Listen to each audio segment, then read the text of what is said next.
So to understand diabetes, we are in this room and there's another room, but there's a door dividing this other room, dividing the both rooms or separating this other room from this one here. Now, assume that this other room is the blood and this room is your cell. And if I break you into pieces, the smallest form that you can exist and function is your cell. Everybody knows the definition of the cell being the smallest functional unit.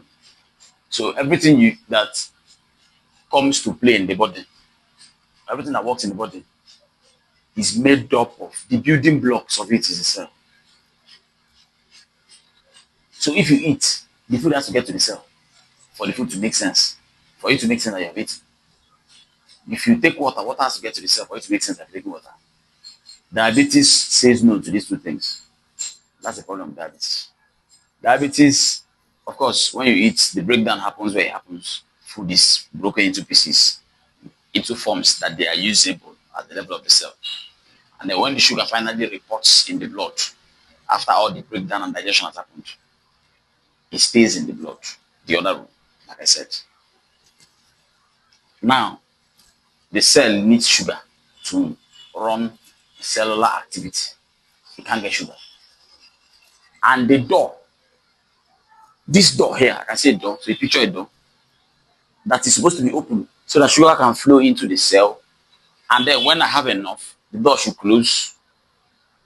When I'm done using what I have here and I need more, the door opens. What that door is insulin.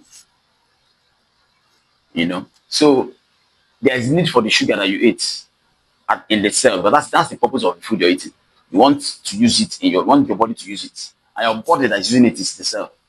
But the sugar is not available; it's outside because insulin is not opening and letting it in, and closing, and opening and closing. That's what insulin does. Insulin controls the quantity of sugar in the blood by allowing some to come into this cell and sending some to another cell. That's what insulin does. Opens the door on that side, sends some there. Opens the door here, sends some here. Make sure that everything is in balance. So when you have diabetes, all the sugar is outside, but the cell is not seeing the sugar. So you are starving at the level of the cell. You are starving. So what it now does is the cell now sends a signal to the brain and says, how far now? There's no food here now. And then it creates what we call polyphagia, where you have increased appetite because you're not eating as far as your body is concerned. Your body, which is the cell, is concerned, you're not eating. But unbeknownst to him that there is all the food is outside. It's just that it's not coming inside. So it's making you eat more. You eat more. The whole food you ate comes and reports there again.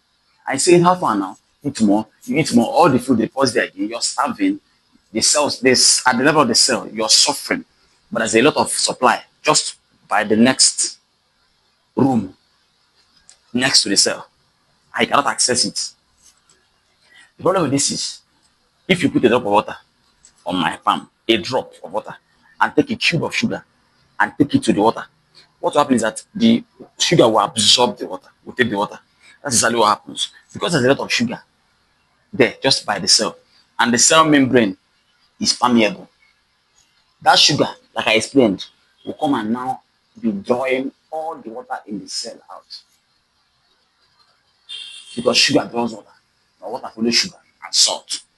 They are both hygroscopic, which means they draw water to themselves. So you're not only suffering starvation, even though you're eating food, you're now suffering dehydration. So when somebody has not eaten and they're not taking water, you know what that means? You know what it is? And then after a while, something that looks like malnutrition sets in. After a while, something that looks like some injury starts happening to the cell. After a while, death. Because the mechanisms in the cell is fueled by that thing that's outside that's not coming. And what is the difference between the state I just described and the normal state? Is the door is closed, is shut. It's not responding to need. There is need for sugar in the cell, the door should open. That's insulin. And your body makes insulin. But there's something we call insulin sensitivity. So how sensitive or not the insulin door is depends on what you do with your life. So if you're always overwhelming your Of course, there was a time when the door used to open and close before it now became rusted at the hinges. The hinges became rusted, you know, because you're always packing sugar, you're always packing sugar, you know. So the sensitivity of the door to sugar reduces because it is overwhelmed with the quantity of sugar, you know. But how do you reset this even before it happens? What you do is in the morning when you wake up in the morning and you have not eaten anything, the supply of sugar supposedly is low, even in the blood. Of course, it's much more lower in the cell. Then you start walking out. There's no sugar here. Oh. There's small outside. And you're doing things that require sugar. You're doing push-up, you're jogging. Are you serious? What happens is the door slams open and brings in whatever is outside there. It clears the blood of sugar because it needs all the sugar that is there. Yeah, more you can remember. And then the guy you're still walking. It's 25 minutes, you're jogging. You're nearing the 30 minutes mark. And there's no sugar. Guess what happens? He goes to the stores, the glycogen stores in the liver, the glycogen stores in the muscle, and breaks down and converts to sugar and brings in. And now you're past it at 5 minutes mark. You're around 40 minutes. You're jogging, you know. And that door is like this. It's open like this. You know. So if you subject the door of insulin open like this every time, then the sensitivity of insulin will always be there. You see the magic. That's the difference between somebody who is 70 without diabetes and another person who isn't, or who has diabetes when they're even young, when they are 40. That's the difference. You want to increase insulin sensitivity by your lifestyle. You want the door wide open, ajar.